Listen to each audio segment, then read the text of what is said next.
Muy buenas tardes. Hoy he vuelto yo a la Printol. Mi compañero Félix hoy nos ha abandonado por completo. Desde aquí un saludo. Hoy vuelve a estar también mi compañero Manuel. Bienvenido, Muy Manuel. buenas, Silvia.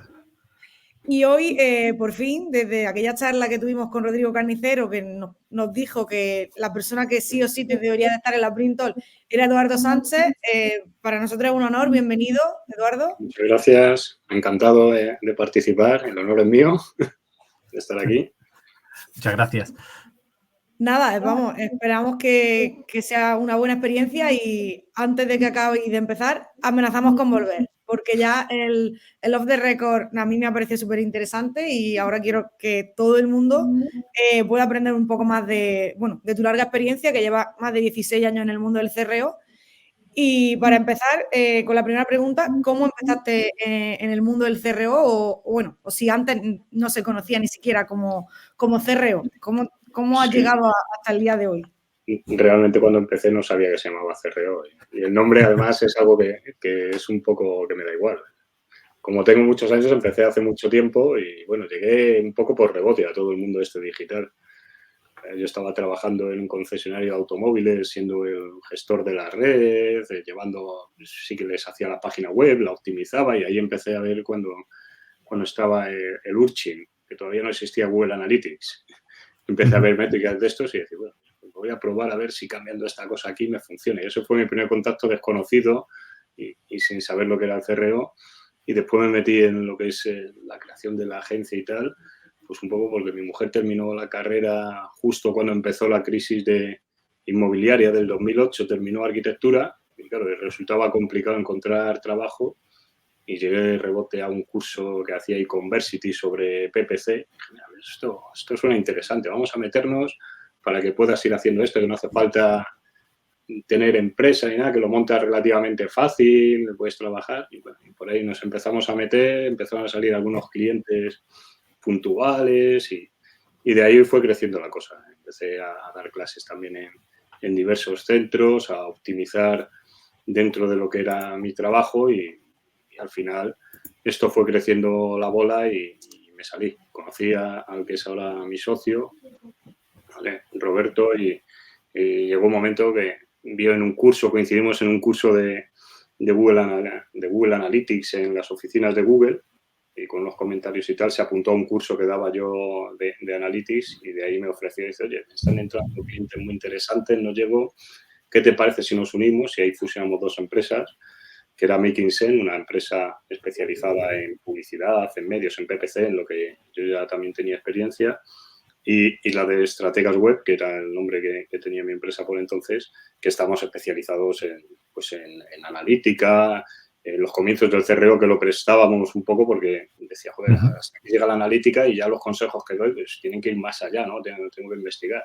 Como digo, no sabía ni qué era el nombre, pero ya íbamos investigando en cómo bajar todos esos datos, esas ineficiencias que veíamos, en cómo convertirlas en mejoras, en consejos reales, en cambios, en empezar a hacer test.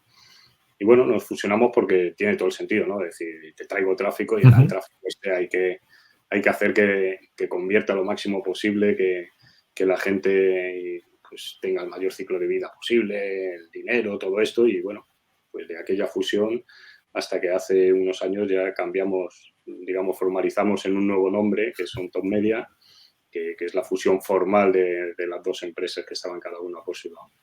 Y así de forma muy resumida, como llegué a esta. Muy Bueno, resumido, que no es poco. 16 años dan para mucho. Sí, bueno, tengo muchas batallitas estilo abuelo, pero no para. Después si sobra tiempo. Estupendo. Y digamos, en todo este proceso desde Estrategas Web ahora actualmente en On Top Media, ¿cómo has ido estructurando, digamos, el servicio de CRO? Entiendo que al principio quizás estabas tú como consultor y ahora, pues bueno, habéis ido incorporando diferentes perfiles y ¿cómo ha ido siendo esa evolución del servicio y cómo lo estáis haciendo actualmente? Pues empezamos prestando servicios más de analítico, porque como desconocía que existía el servicio como tal, pero ahí, cuando empecé a formarme más en CRO, a conocer distintos profesionales que esto existía, como con el libro este Make Your Website Win, que son los creadores del concepto y tal. Empecé a ofrecerlo como un servicio aparte. Estaba yo de autónomo, más o menos, vamos, con la empresa creada, pero estaba solo en el equipo y Roberto con un par de personas más en el área de medios.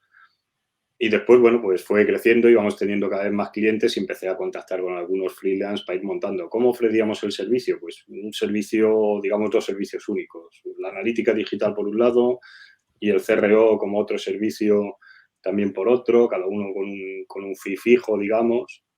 Ajá. Y después incorporé la parte variable y esto fue creciendo. Según fue creciendo, la parte esto de freelance pues ya funcionaba peor porque necesitas una dedicación más exclusiva. Empezamos a formar un equipo más sólido.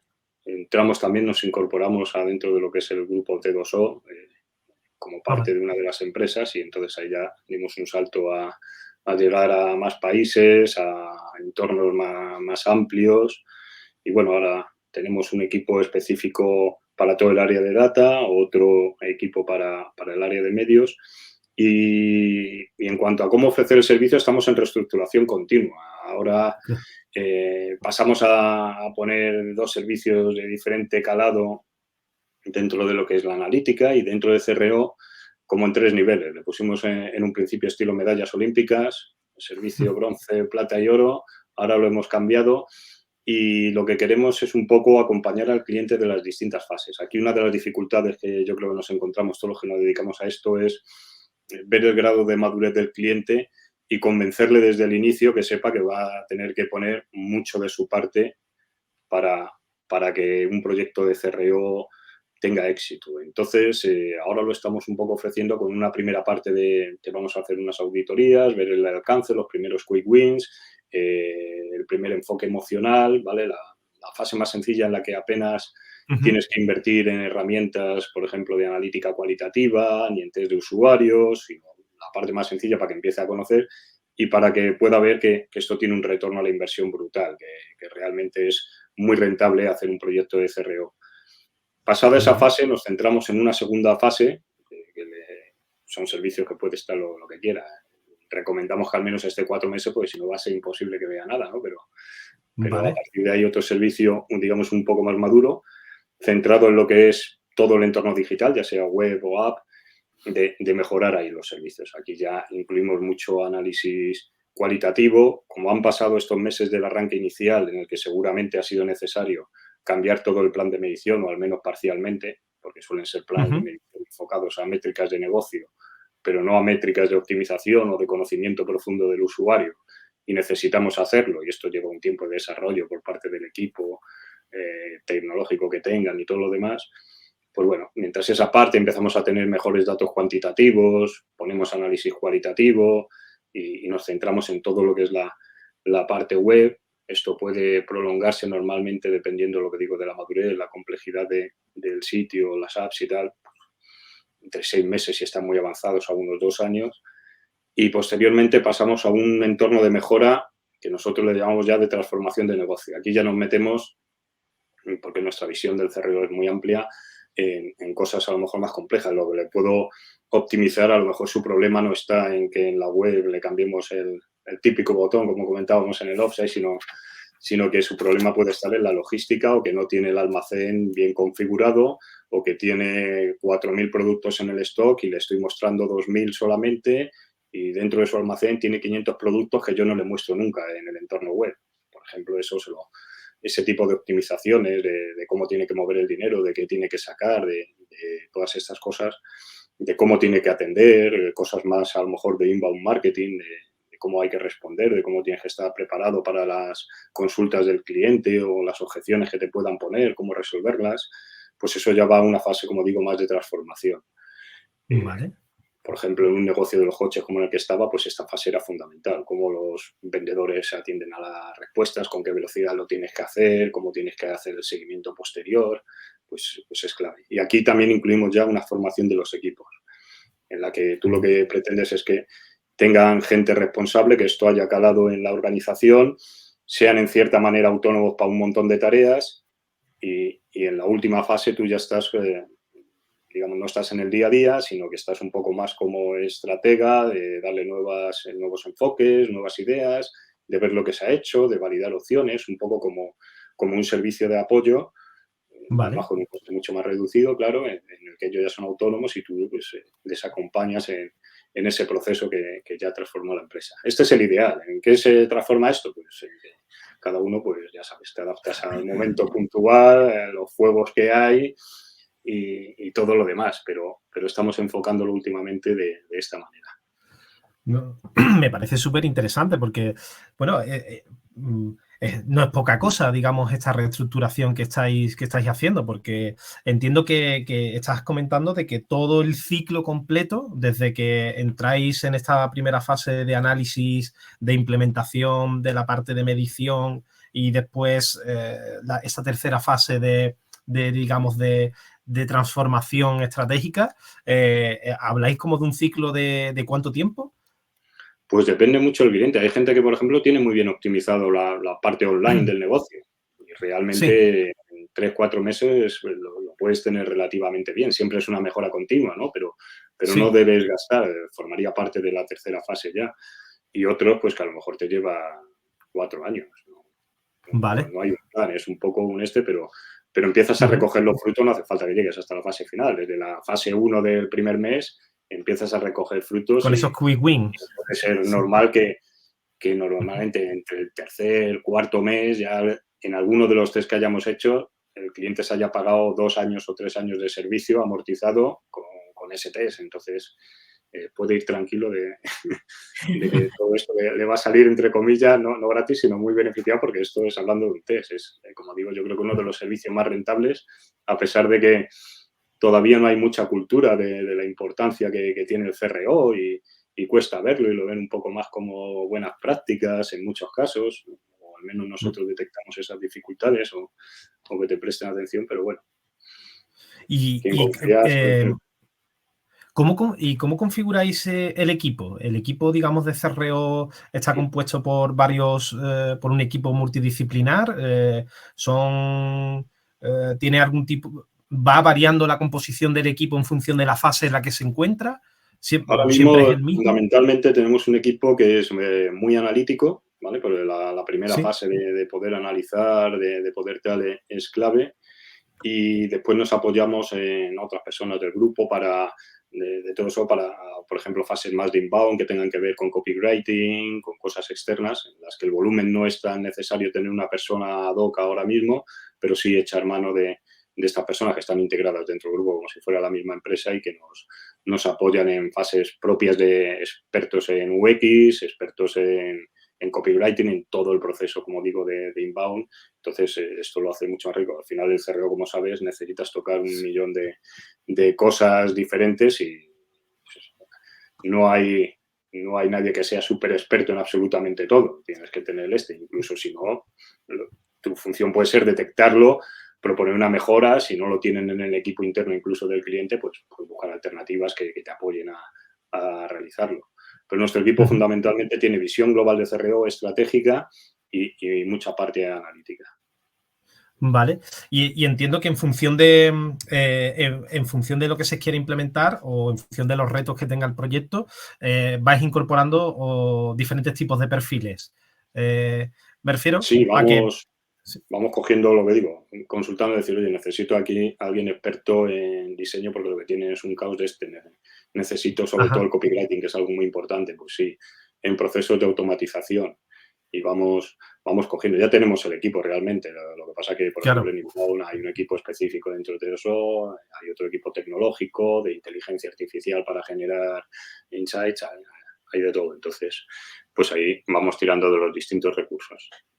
No, entiendo que entonces es un modelo matricial en el que tú tienes, por un lado, los equipos por vertical, digamos, los de inbound, analítica, CRO y demás, y después tienes en el otro eje los perfiles que entran dentro del proyecto, ¿no? Y aquí es donde se van haciendo esas configuraciones, ¿no? Sí, aquí, digamos que los perfiles que están puramente en on-top serían los que gestionan el proyecto y cuando hay una necesidad puntual de una cosa externa, pues ahí es donde entran desde otras partes del grupo.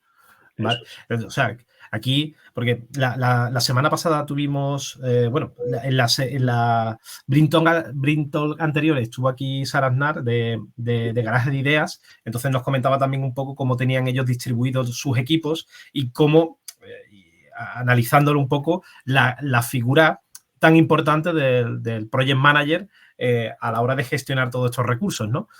Porque al final estos proyectos van mutando en función a las necesidades que tienen y, bueno, cómo tienen que gestionar, digamos, todos estos recursos que van entrando y saliendo en función de la etapa del proyecto, ¿no? Entiendo que en vuestro caso también la figura del Project Manager es importante. No tenemos Project Manager como tal, o sea, somos más, más horizontales. Bueno, entramos, miramos todos, solemos, o me gusta que se involucren varias personas del equipo en todos los proyectos para que estén preparados, puedan saltar de uno a otro, estén listos. Y la organización, como somos un equipo relativamente pequeño, es bastante, como digo, horizontal, no necesitamos asignar justamente recursos o fuerzas y tal, y para el cliente intentamos que sea transparente. Lo que va a notar es que tiene solucionado. Nosotros detectamos una deficiencia en este lado, la persona que mejor me lo puede resolver es X del equipo, me lo hace y yo se lo muestro al cliente y él tiene sus 2 o 3 personas de contacto dentro de OnTop con la que todas las reuniones se está comunicando y esa parte de no ser algo muy especial, pues normalmente no tiene por qué aparecer y al cliente, por supuesto, no le interesan los recursos de si yo paso un recurso de aquí y tal, la parte económica que pueda tener, pues él tiene su fee fijo y eso le da exactamente igual y bueno, no tiene ni por qué enterarse, ¿no?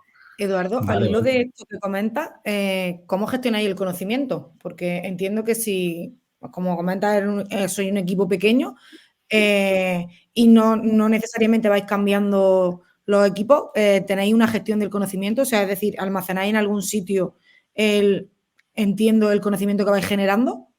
Sí, y no está accesible fácilmente, que es uno de los trabajos que tenemos, que ya os comentó Rodrigo, que estabais vosotros también en un proyecto parecido. También, totalmente. Una de las cosas que queremos hacer es hacer todo esto mucho más automatizado. Es decir, estamos trabajando nosotros en vez de con Airtable, que me parece que estabais vosotros, lo estamos haciendo con Notion, en el que sí tenemos esta base de datos de conocimiento para ver, oye, pues esta idea ha funcionado en no sé cuántos de tienes que cumplir al menos estas 7 cosas, las tienes que enfocar porque hemos visto que suelen ser cosas importantes, está más que testada y en este cliente funcionó, en este sí, en este no funcionó por tal motivo. Toda esa base de datos de conocimiento para poder acceder de forma fácil, pues estamos trabajando en ello. Es un trabajo amplio, pero sin duda importante. Después están las reuniones que tenemos semanales, que ahora pretendemos tener un par de ellas, en las que nos comunicamos, ponemos retos, formas de enfocar, tareas comunes en las que vamos haciendo, pues esto, mejorar, ver cómo apoyar al cliente, con un cliente, oye, pues yo aquí me atasco con no sé cuánto, a ver cómo resolvemos o cómo le saco el insight Y ahí vamos atacando. De todo esto de la base de datos de conocimiento, por ejemplo, estuve viendo Effective Experiments, que me gustó bastante, pero bueno, es una herramienta para mercados donde manejan más pasta que aquí, digamos. Sí, esa no la recomendó Carlos Trujillo, la recomendaba, sí. Sí, el único que te vale, pues no sé, como lo que puedas ganar con 3 clientes para gestionar tú otros 3. Entonces, pues está muy para mercado inglés y tal, que los fees deben ser el triple que aquí. Entonces, le puede merecer la pena. Pero sí que la vi funcionando y sí que me gustó bastante porque estaba muy bien estructurada, por ejemplo. Quien se lo pueda permitir es una herramienta interesante. Nosotros estamos haciendo algo más ad hoc. Al final será mejor para nosotros, pero claro, está suponiendo un esfuerzo extra de desarrollo, de perfilarla, de ir depurando, de ver lo que se utiliza y lo que no. Estamos ahí. Y vamos más lentos de lo que nos gustaría, como siempre en estas cosas, pero vamos avanzando. Esa parte que comentas es interesante, ¿no? Porque has mencionado de que efectivamente esto es una herramienta que está más orientada a este mercado anglosajón, que está como más desarrollado, digamos, la parte del CRO. Ahí, ¿qué diferencias ves dentro de lo que sería el CRO, como se está aplicando aquí, como lo aplicamos aquí en España, versus a cómo lo pueden estar aplicando en Estados Unidos o en Reino Unido, etcétera? Es decir, ¿ves que todavía estamos en una fase de maduración? Aquí estamos todavía muy retrasados con respecto a lo que pueden estar haciendo en otros mercados. Nosotros hemos colaborado con gente de CXL en proyectos y tal, que han trabajado con nosotros, por ejemplo, como freelance y tal. Y en cuanto a lo que es el conocimiento, el desarrollo, la forma de trabajo, no hay grandes diferencias. Yo creo que la gran diferencia a lo mejor está en la propia madurez del mercado, que eso pues, lo dan los años. Es decir, allí cuando te vienen a buscar como empresa CRO, saben exactamente qué es lo que pueden esperar de ti, la cantidad de tiempo que van a tener que invertir, que van a tener que tener sí o sí una herramienta de test A/B y que van a invertir en hacer test de usuario, y lo tienen pues muy asimilado. Aquí pues hay que convencer de que, por ejemplo, es importante hacer un test de usuario a pesar de que tiene un coste elevado, de que debes tener una herramienta de test A/B. Antes tenías Optimize, que era gratis, pero ahora no. Ahora, pues bueno, nosotros estamos haciendo una solución que Rodrigo presentaría, que está trabajando él en ella y tal, y bueno, nos permite hacer test gratis, y si no, pues tenemos que ir a alguna de las herramientas del mercado como WWO o Evitasty o cosas de estas que tienen un coste. El problema está que, claro, en un mercado americano el coste de estas herramientas pues suele ser inferior a lo del servicio, y aquí pueden ser más caras de lo que es tu servicio, entonces les choca mucho, ¿no?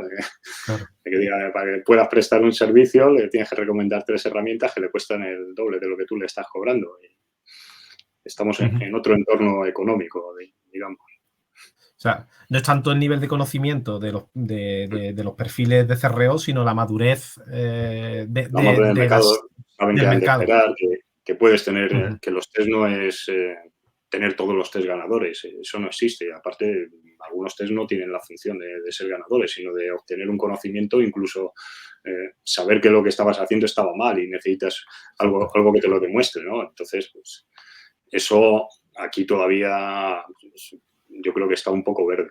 Está un poco verde, será pues, a lo mejor culpa de nosotros, las propias agencias, que no lo vendemos de la manera adecuada, no somos capaces de transmitir inicialmente cómo debe ser el propio proceso de CRO, o simplemente pues que esto lleva sus años y llegará.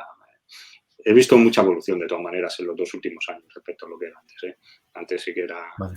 Tenías que explicar qué estabas haciendo, por qué, cómo, qué era como más raro, ¿no? Y ahora ya sí la gente conoce qué es el CRO, conoce un poco más del proceso, y enseguida yo creo que nos pondremos en un entorno parecido.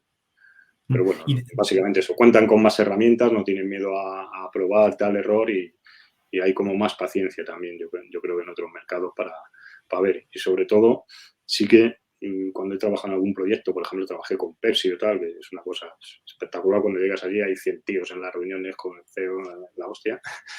Te empiezan a tienen muy claro los objetivos, los pasos, necesita que esté todo muy esto, pero ellos tienen claro que si vas justificando paso a paso, ellos te van a seguir dando continuidad, y digamos que hay una visión a más largo plazo. Aquí a lo mejor, por nuestra propia filosofía latina o mediterránea, somos un poco más impacientes. ¿Sí?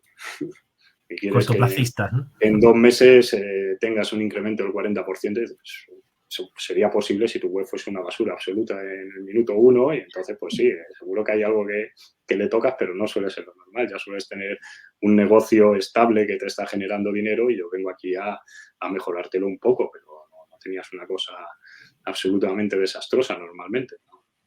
Tener cosas que están pues relativamente bien, con mejora por supuesto, pero que no vas a encontrar un 40% de mejora con echarle un vistazo, eso está claro.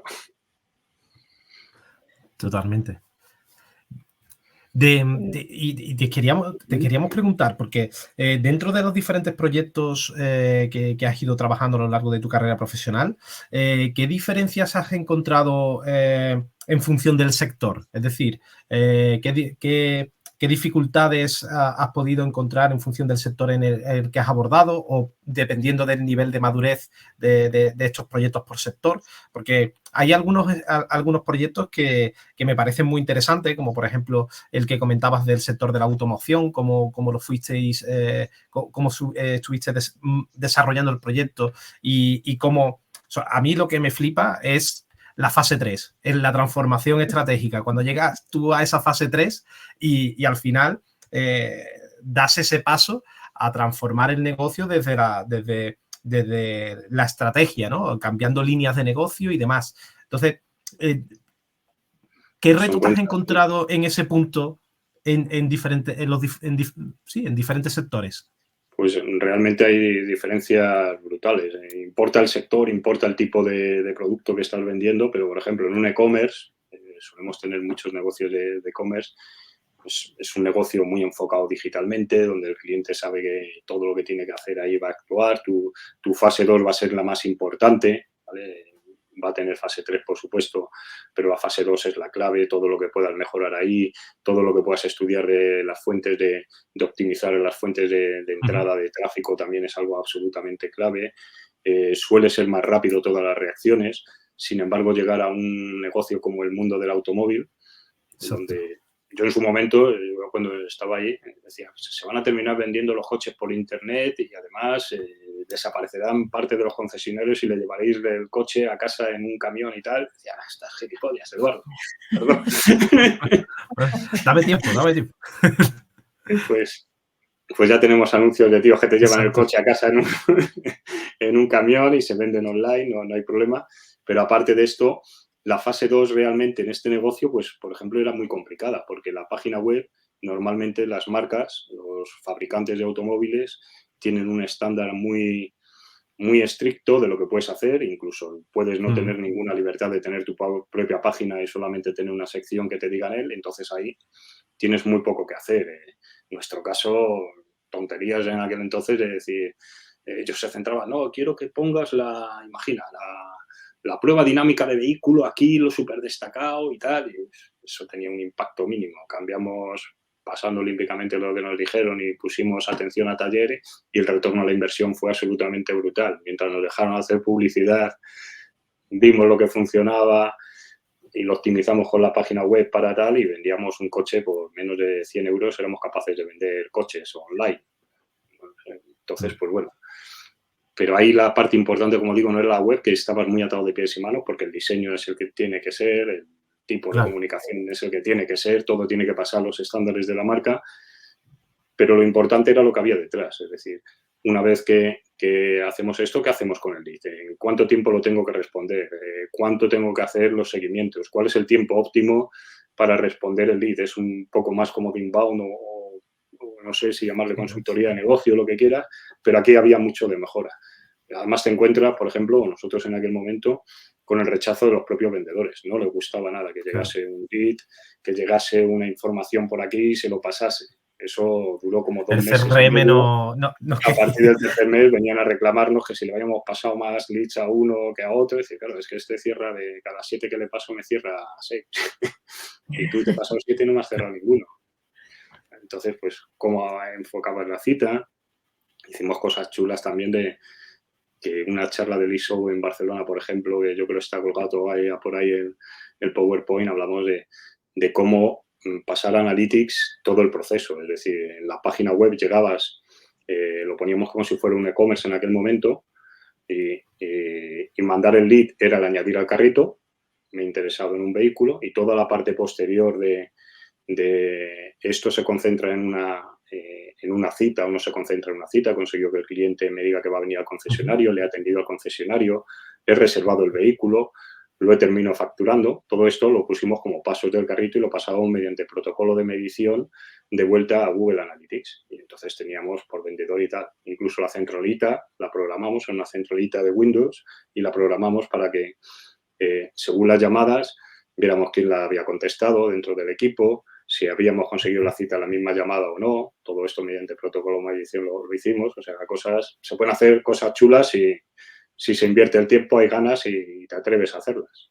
Entonces, pues, bueno, pues, se podían hacer, como estaba en el concesionario, pues tenía más autonomía o más capacidad de poder de persuasión para que se hiciesen todas y tiempo, pero realmente fue una mejora grande y yo creo que en aquel entonces nos llamaron para ser los representantes europeos de todo un proceso que creo que les llamamos para transformación digital y cómo utilizar los estos, le llamamos Good, Better, Best, y nosotros éramos uno de los 2 concesionarios elegidos en Europa porque habíamos implementado estos métodos.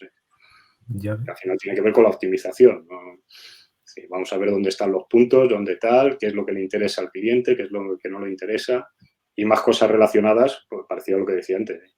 Estoy optimizando huecos, los coches que elige son los que realmente le interesan o tendría más rotación y los vendería antes de que llegue la cláusula, ¿vale? Y tenga que volver a pagar la póliza. Si elijo este coche adecuado, que son los que se están interesando en la página web, porque la gente empieza a seleccionar y yo veo que este es el que le interesa. Sin embargo, yo tengo este con estas opciones y el stock que ha comprado la persona que se dedicaba a ello no coincidía demasiado. ¿Qué pasaba? Que se alargaba el periodo de tiempo que tú tenías el coche en las instalaciones y esto es dinero también, esto también es optimización. Entonces, pues llegas a todo, con información, teniendo los datos suficientes y analizando las relaciones, todo, pues llegabas a procesos de optimizar esto y ahí también conseguimos una optimización chula en ese aspecto. De evitar pólizas, redujimos bastante el periodo de coches que entraban en renovación de póliza, que es un gasto importante. Me parece una pasada. A mí me gusta mucho el sector de la automoción. Sí, y me parece lo complicado. Yo, al hilo de otra charla que hemos escuchado y te comentábamos antes, a mí me gustaría que contase el caso de KFC por encima, porque sé que hay gente que seguro que nos está escuchando y no lo conoce y también me parece brutal por lo que hablábamos, de que CRO no es solo cambiar un botón o cambiar el copy, va mucho más allá y creo que lo que habéis hecho mola un montón. Sí, bueno, en KFC lo comentábamos antes en el blog, que lo habíamos visto en la Datula y tal, pues es un caso curioso porque estábamos enfocados pues, en la página web y tal, y sabes que dentro de todos los McDonald's, los KFCs, estos pues tienen sus kioscos, esas pantallas que vemos donde haces el pedido, y bueno, llegó un momento que por temas legales y tal, en la página web no podíamos hacer cambios durante un periodo de tiempo. Algo tenemos que hacer. Vamos a enfocarnos en los negocios, en los kioscos que tienen Google Analytics. Pues perfecto, con un Google Analytics que tenían instalado, dijimos algunas cosillas ahí para poder mejorar y empezamos a buscar cómo optimizar ahí. ¿Qué nos interesa en un kiosco? Pues que no se formen colas, que es una cosa importante porque es algo que a todos nos moleste, que puede hacer que alguien se marche, que esto favorezca a su vez que pase más tiempo y también intentábamos que el pedido fuese mayor, que si es posible que fueran en vez de menús pequeños, menús grandes, que vendiesen los postres, etc. Una serie de parámetros, pero sobre todo se buscaba reducir el tiempo para que se formasen menos colas. Pues empezamos a trabajar en ese aspecto. Lo primero viendo los datos con Google Analytics y lo segundo vimos que para realmente ver cuál es el motivo de que se formen colas, Analytics no te lo va a decir. Entonces fuimos a los restaurantes de KFC y empezabas a ver un poco qué pasaba y veías que la gente estaba con el móvil mirando los cupones mientras estaba esperando por ahí y si no encontraba el cupón se formaba aquí la de Dios y que estaba un niño pidiendo para no sé cuánto, entonces empezás a entender un poco qué es lo que realmente molestaba, dónde se producen los puntos de fricción.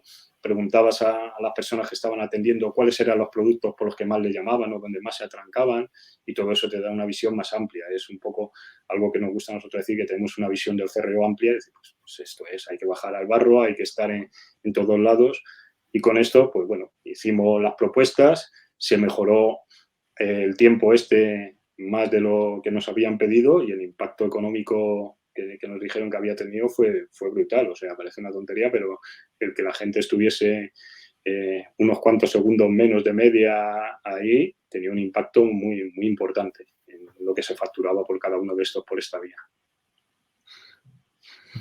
Eso es. Súper interesante porque al final es lo que comentas, ¿no? Al final el CRO no, parece que estamos encasillados en unas siglas cuando realmente es tan amplio que se puede llegar hasta la parte offline, ¿no? Y esa importancia del análisis cualitativo, de entender el porqué, que efectivamente el análisis cuantitativo no te da, ¿no?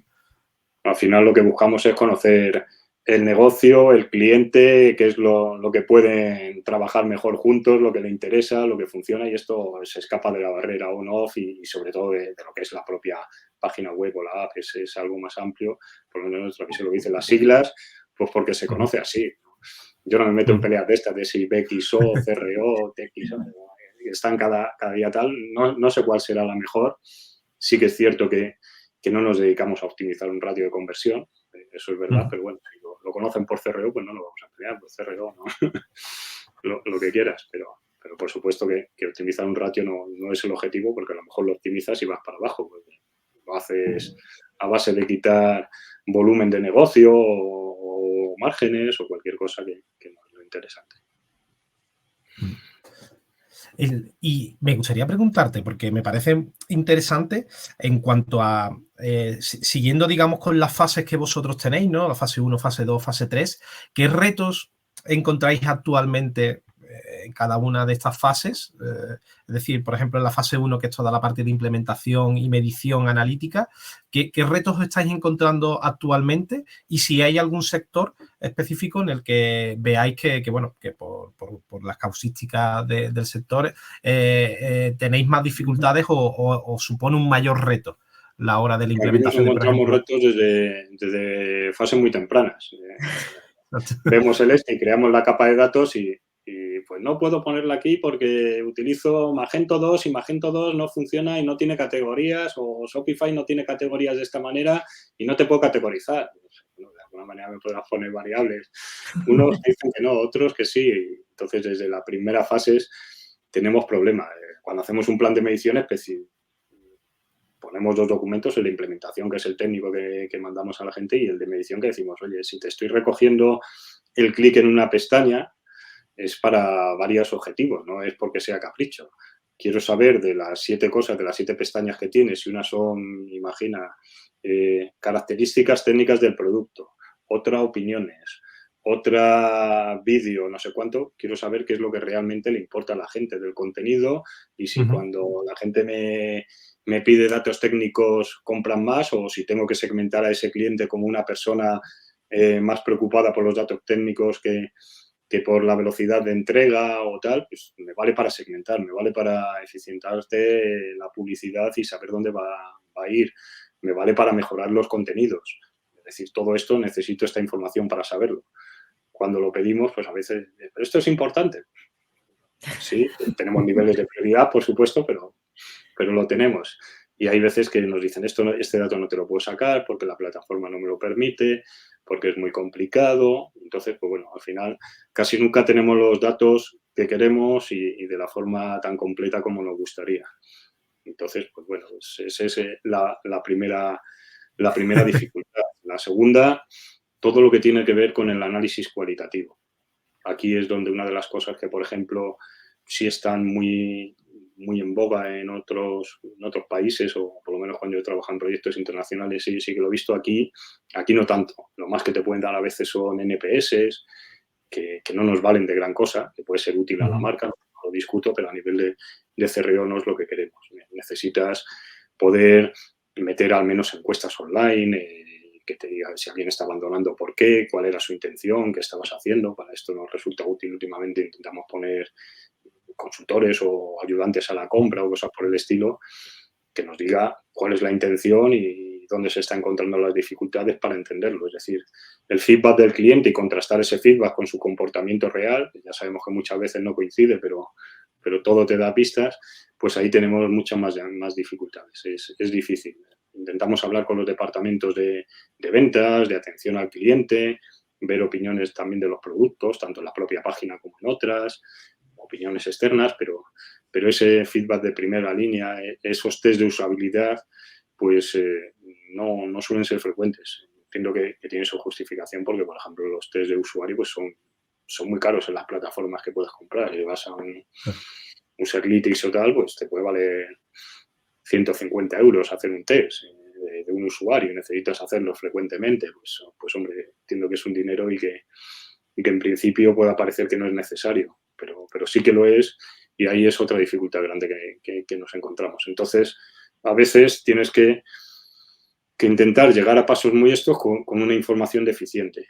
Y Vale. aquí entra en juego ya que por mucha experiencia que tengas, por muchas ideas que tengas, por mucho que sepas de psicología aplicada al e-commerce, de buenas prácticas y tal, si no tienes la validación te vas a equivocar más veces, ¿vale? O no vas a saber la razón real y te va a salir más caro. La gente debe de saber que cuando se pone en marcha un test, y si no lo pones tan bien, estás incurriendo en gastos. Si tienes una ineficiencia y no haces nada o no eres capaz de detectarla, estás perdiendo dinero día a día por esa ineficiencia.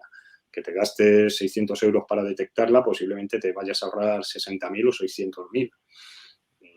Pero hay que convencer a la gente y hay que hacerlo ver. Y entonces, si no lo hacemos ver, pues es culpa nuestra, evidentemente, de que no somos lo suficientemente persuasivos en ese área, porque pues, debe parecer que queremos vender y no, lo que queremos es saber para solucionarlo. Cuanto más sepas y realmente más conocimiento tengas y esto, pues menos opiniones tendrás, más certezas y menos fallarás en los test, más rápido sacarás el resultado positivo y el impacto positivo. Eso seguro. Porque en esa fase de análisis de investigación, que precisamente en la charla que diste en Dataloa, mencionabas de que como que un porcentaje, o sea, le dabas bastante peso a la fase de investigación, ¿no? ¿Qué stack de herramientas utilizas? O si tenéis un stack de herramientas en la parte de investigación, y qué tipo de técnicas utilizáis en esa fase.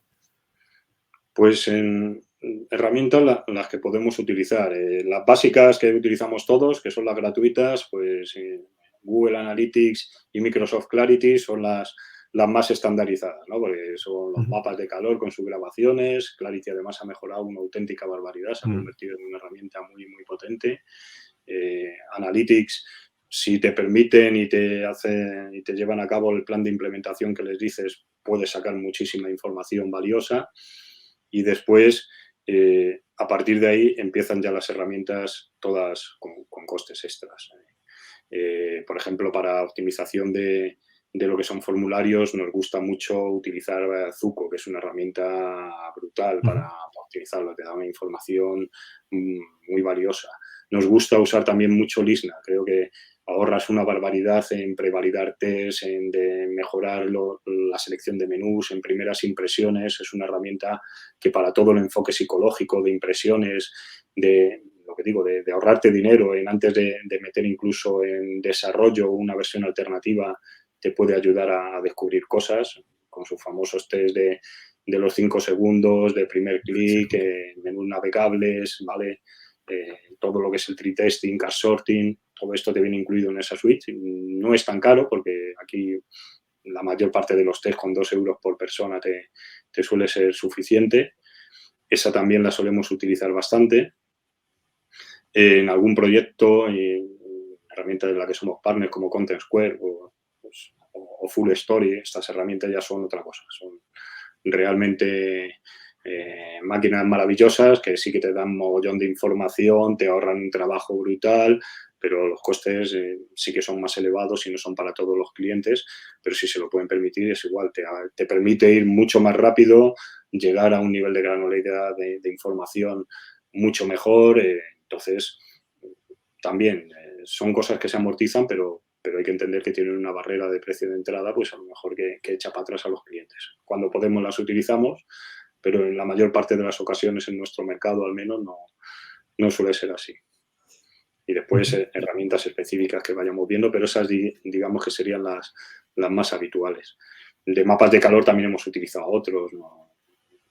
Los típicos, el Hotjar, aunque ya prácticamente no lo utilizamos.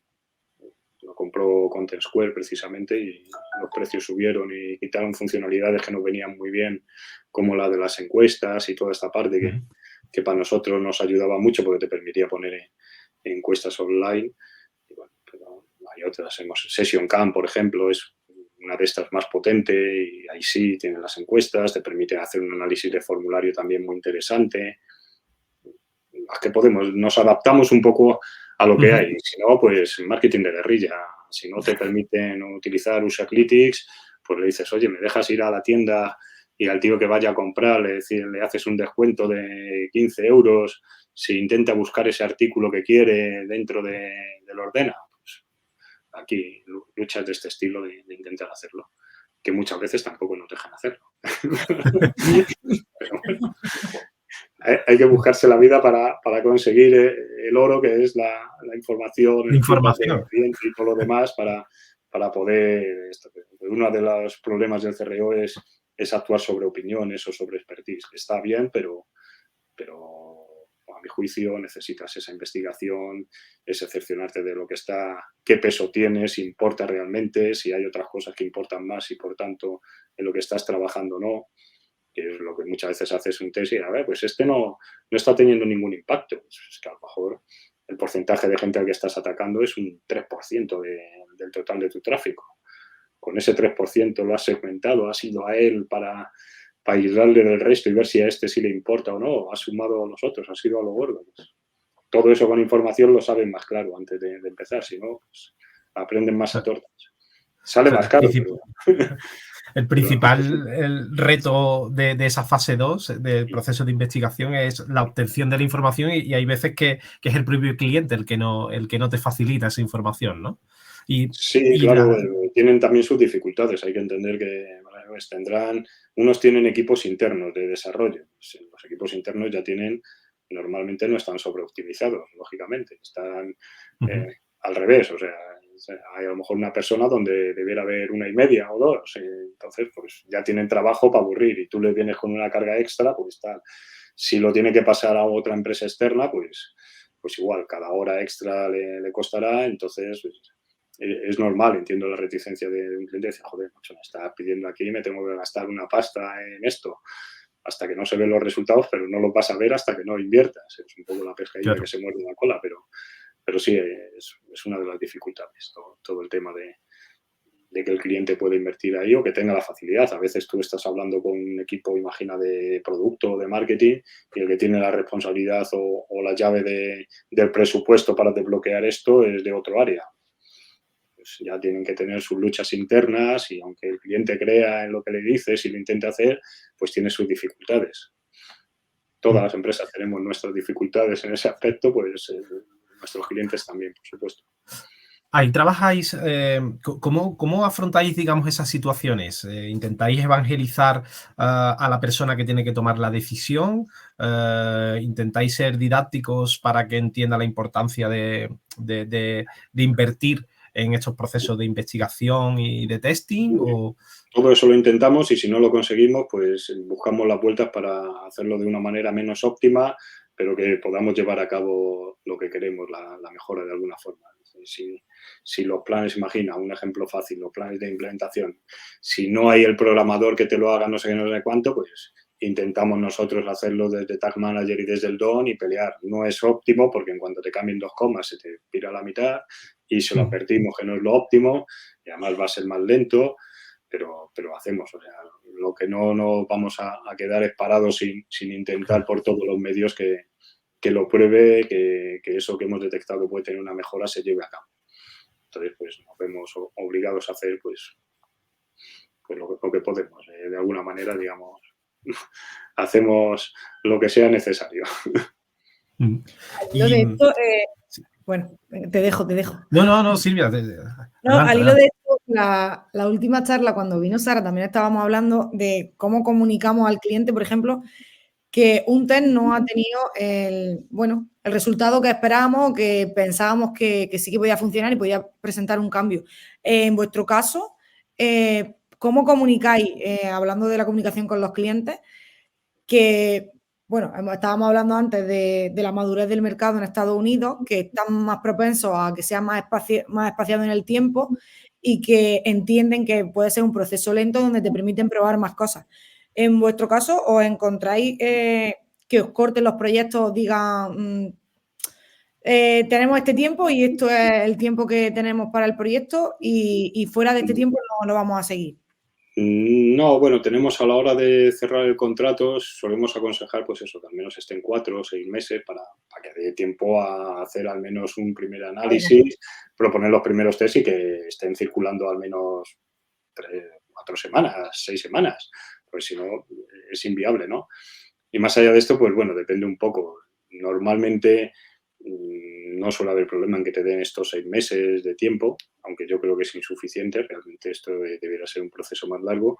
Y lo de los test, intentamos evangelizar desde el principio. El test, esto no pienses que esto es como dice alguien por ahí del sector, una carrera de caballos, de mi caballo gana y el tuyo pierde y esta opción es tal, sino que esto es para validar una hipótesis y si no, para hacer una rectificación y ver, es parte del proceso. O sea, yo a lo mejor necesito 3 test inconclusos para llegar a descubrir lo que realmente funciona, lo que importa y posiblemente donde esté el fallo, que sea en a qué audiencia estoy aplicando el test, porque se tiende mucho a hacer test sobre toda la audiencia global. He visto incluso test que no dividían ni entre tipo de dispositivo, lo que no, yo considero que no tiene sentido. Pero claro, si yo estoy, imagina, haciendo algo sobre la información de un producto, de algo, esto le va a afectar a una porción de gente, que es la que esté informándose, la que ya lo tenga claro y solo venga a precio, le va a importar otra cosa distinta y de todos los que me llegan, si una encuesta que solemos hacer es cuál es tu intención al llegar aquí y más o menos nos sale que un 25% tienen intención de compra. 75% en un e-commerce normalmente no tiene intención de compra primaria de los que te visitan. O sea, esto, mucho que yo cambie en mi test, no le voy a tener impacto, ¿no? Entonces, esto también hay que tener en cuenta que te hace que pueda ser inconcluso si tú no los has segmentado bien y has dicho, no, solamente voy a lanzar el test a estos que me den estas señales que apuntan a que está interesado realmente en comprar, ¿no? Entonces, pues bueno, hay que ver si tienes el volumen suficiente, si has ido al público adecuado y si no, pues dices, oye, pues lo que yo creía no es, vamos a ver por qué no es, porque aprendes algo. Es decir, si esto no importa, ¿qué es lo que está fallando que se importa y que aquí hay? Y en 2 o 3 iteraciones lo tienes. Y eso sí que lo explicamos desde el principio y no solemos tener problema porque yo creo que una vez bien explicado el cliente entiende que esto es parte de un proceso. Pues si estuvieras y dijeras, no, esto te pasa siempre y te tiras 10 veces, pues te echan, está lógico, ¿no? No suele pasar. Si lo haces bien y te dejan, pues tú en unos a la primera ya tienes resultados óptimos, en otros a la tercera, en otros ves que has tenido una cosa que no habías tenido en cuenta en el enfoque y que debes rectificarla para tenerla. Lo que digo, normalmente suele ser la audiencia a la que atacas o tal, que suele influir mucho en lo que estás analizando los resultados del test. Esta parte me parece muy interesante porque, bueno, en Brin también intentamos, pues, esa forma de evangelizar al cliente, de explicarle lo que estamos trabajando, porque muchas veces cuando nosotros nos ponemos a hablar, pues hay veces que caemos en el error de ser muy técnicos o decir, vamos a hacer esto, y claro, y muchas veces el cliente nos mira como diciendo, vale, ahora, entonces, claro, esa parte de saber comunicarlo al cliente, de explicarle bien en qué consiste o qué vamos a hacer, nosotros la vemos fundamental. Por eso te preguntaba. Nosotros también, además vemos que a los clientes les gusta. Hay veces que teníamos reuniones con más de 25 personas que venían de toda la empresa. Digo, esto parece un meeting aquí. Bueno, y eso es una buena señal, ¿no? Porque es que le interesa mucho porque venían de todos lados, de publicidad, de producto, de marketing, de general de dirección. Y dices, pues bueno, esto lo que me gusta, forma parte casi de esa fase 3 de evangelización de toda la empresa de que esto es algo interesante. Claro. Pero sí, ¿por qué? Porque intentamos explicar muy, como dice Silvia, decir, pues te vamos a explicar qué es lo que hemos visto, por qué el usuario actúa así, estas son las cosas que hay, esto que ves aquí te puede suponer un problema por este motivo. Intentamos explicarlo muy abajo para que se comprenda por qué estamos haciendo las cosas y por qué proponemos los cambios. Más que sea como el estilo mago de te planto aquí esto que va a mejorar guay. A lo mejor desde el punto de vista de algunos puede decir, joder, es que tío más listo, ¿no? Que sabe lo que va a mejorar. Aquí no, aquí le mostramos que hemos llegado a esa conclusión a base de mirar, de estudiarlo, de tal, y que es un proceso, ¿no? No somos magos, sino currantes que vamos viendo lo que hay, que tenemos, por supuesto, nuestros conocimientos y le explicamos también cuando damos soluciones, porque esto está basado, de hecho que has invitado a Dani Solana, pues si aplicamos principios de de comportamiento de esto, se lo decimos. Esto es un sesgo que no sé qué y funciona de esta manera y por eso vamos a intentar poner a ver si aquí aplica que creemos que puede tener una mejora X. Pues, cosas de estas. Y yo creo que por eso les termina gustando, porque termina siendo menos técnico, más instructivo y más bajado al terreno de algo que todos podemos entender. Al final el cliente viene con una necesidad y con un deseo. ¿Cuál es? ¿Por qué? ¿Por qué no me ha comprado? ¿Qué es lo que le ha echado para atrás? Pues entenderlo y todo esto es la clave. Ahora ya sí te dejo, Totalmente Manuel. de acuerdo contigo. No, aquí lo que quería preguntarte es, ya hemos revisado, digamos, como los retos en cada una de estas fases, pero ahora quería preguntarte por los retos que se avecinan en este 2024, tanto en el área de CRO como en el área de la analítica web, ¿no? Tenemos ahí varias fechas a lo largo de este 2024. ¿Qué retos ves tú en estas áreas? Pues realmente ver cómo nos afecta. O sea, está claro que se habla mucho de las cookies y tal, pero en realidad el problema no son las cookies, porque eso tendría solución técnica, a mi juicio, sino el consentimiento del usuario y lo que espera el usuario. Entonces, sabes que vas a tener que trabajar con una fracción segmentada de los datos y que posiblemente te estén metiendo, como pasa ahora en Google Analytics y tienes el Concept Mode y todo esto, que te están metiendo unos datos modelizados que pueden ser más o menos ciertos. Para mí el reto principal que vamos a tener, ver realmente si estos datos modelizados más los datos reales me valen y me siguen sirviendo para decir, cuando yo noto un cambio de tendencia aquí, lo noto en el negocio real. O sea, una de las cosas que estamos empezando a trabajar desde ya es integrar los datos de los RPs, de los CRMs y contrastarlo directamente con las herramientas de analítica para ver las discrepancias que surgen tanto en ventas, en ratios, en pedidos medios, en todo lo demás, para ver si cuando yo acciono algo y lo puedo medir a través de mi herramienta de analítica, me da un poco igual si son datos 100% o entre comillas 100% reales o modelados, si ese modelaje, digamos, es bueno y yo veo que hay una correspondencia entre una cosa y otra, seguiremos para adelante. Aquí sí que aparece un reto de verdad, es decir, ¿cómo consigo yo unos datos que sí tengan una correlación entre lo que yo veo y lo que termina pasando? Y no nos quedará nada más que ir sufriéndolo, ir viéndolo sobre la marcha y verlo. Yo le digo a mi equipo que sean escépticos con todo, que no se crean nada. Ni cuando coge Google Analytics, por ejemplo, y te dice, esto funciona y trabajo aquí. Pruébalo tú, cógete un entorno de prueba, haz compras, haz no sé qué, sáltate este paso y mira a ver cómo lo ha medido. Digo, tienes que conocer las tripas de la herramienta, de los sistemas de analítica a la perfección. Porque uno de los problemas graves es que mucha gente ve los datos y se cree que le están mostrando una cosa distinta a lo que realmente están mostrando porque o los nombres son engañosos, sobre todo en traducciones, o no son lo que parecen. Entonces te lleva a conclusiones erróneas, no porque la herramienta te esté engañando, sino porque realmente no sabes cómo funciona, cómo agrupa los datos, que cuando metes un segmento te pasas un salto, qué está pasando. Entonces hay que conocerlo muy, muy bien para poder sacar conclusiones válidas. Y esto, con la parte de modelados, y si no lo puedes separar todavía, o no puedes saber qué es modelado y qué no modelado, pues va a suponer un reto. Ahí nos va a tocar currar el doble o el triple para ver realmente, decir, tal, tiene un impacto fiable, no muy fiable, hasta dónde lo puedo achacar, un problema. Pero tendremos que vivir con ello y si no, buscarnos de alguna manera algo que nos ayude. Manuel, penúltima pregunta, te dejo. Bueno, la penúltima pregunta. Nosotros una de las misiones digamos, de esta Frintol, pues bueno, es ir dando visibilidad a la comunidad CRO y tanto, bueno, CRO, experimentación, growth, llamémoslo como queramos, pero darle visibilidad a la comunidad. Entonces, un poco preguntarte a quién te gustaría que trajésemos aquí, que entrevistásemos a una próxima Print Talk.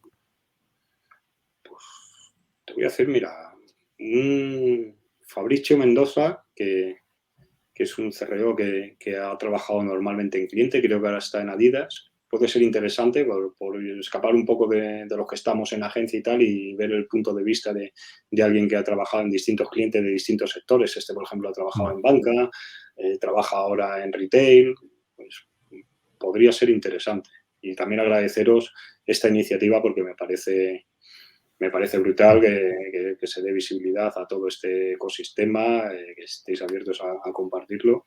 Y si me permitís, compartir una idea que tengo que espero cerrarla para este año. Tengo idea de hacer un evento CRO rural o algo así, ¿vale? Al estilo del Hotel CRO que existe por los Países Bajos. Sí, en Holanda. Y no sé si apoyaros también un poco para ver si tuviera aceptación y si fuera viable hacerlo, pero sería interesante. Mi intención es traer gente también de fuera, como Rubén de Boer o Carl Gillis o cosas de este estilo, y hacer un grupo reducido de unas 50 personas en las que intercambiar conocimientos durante un fin de semana, ver opciones, cosas que nos pueden ayudar a todos. Esto es parte de los procesos. Creo que sería muy interesante colaborar entre todos y ver cómo hacer un sistema más o menos común que nos ahorre trabajo y nos permita pues ser más rápidos a la hora de analizar, de tener los datos, de presentar las cosas y todo lo demás. Y bueno, por ver un poco la aceptación, vosotros que tenéis a lo mejor más visibilidad, pues por poner a quien esté interesado, pues podría ser. Cuenta con nosotros porque, vamos, encantadísimos si lo organizas, por supuesto que cuenta con nosotros y le daremos visibilidad. Genial, pues. Oye, pues un placer estar con vosotros y seguir por este camino que es tan genial, estas Bring Talk. Nada, nosotros darte las gracias. La verdad que por lo menos a mí se me ha pasado la hora súper rápido. Sí. Nos hubiéramos quedado haciéndote muchas más preguntas. Lo que te he dicho al principio, amenazamos con volver. Yo sabía que iba a dar bastante de sí la charla. Y muchísimas gracias, Eduardo, por todo, la verdad. Muchas gracias a vosotros. Un placer. Venga. Muchísimas gracias. Hasta luego. Nos vemos en la próxima Bring Talk. Chao.